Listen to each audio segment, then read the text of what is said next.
Turkey urges review of U.S. sanction decision over S-400's region world.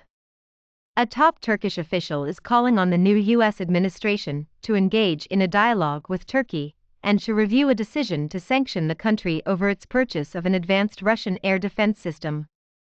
That request comes even though Washington has made clear that there can be no waiver of the sanctions until Ankara disposes of the Russian technology.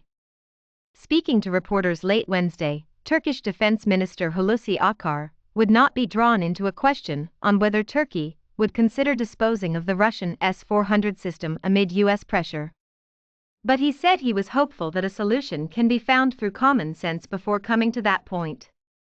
Akar also said talks with Russia on acquiring a second consignment of the S-400 were continuing. In December, the United States sanctioned 4 Turkish officials under a U.S. law known as COTSA, which is aimed at pushing back on Russian influence.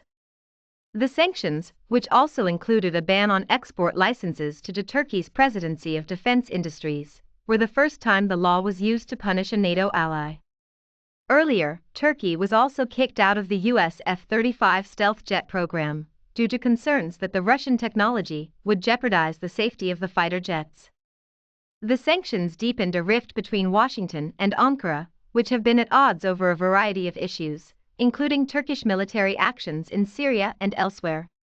Akar renewed Turkey's calls for a dialogue to overcome the impasse.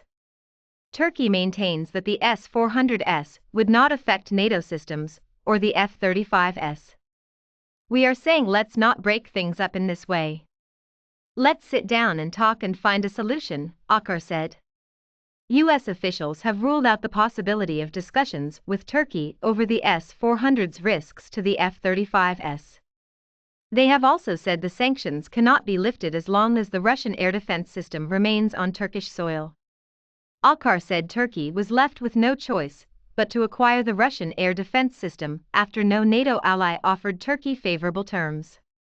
Asked whether Turkey was considering purchasing Russian-made jets following its removal from the U.S. fighter plane program, Akar said Turkey wanted to return to the F-35 program, and as well as develop its own national fighter jet program and modernize its fleet of F-16 planes.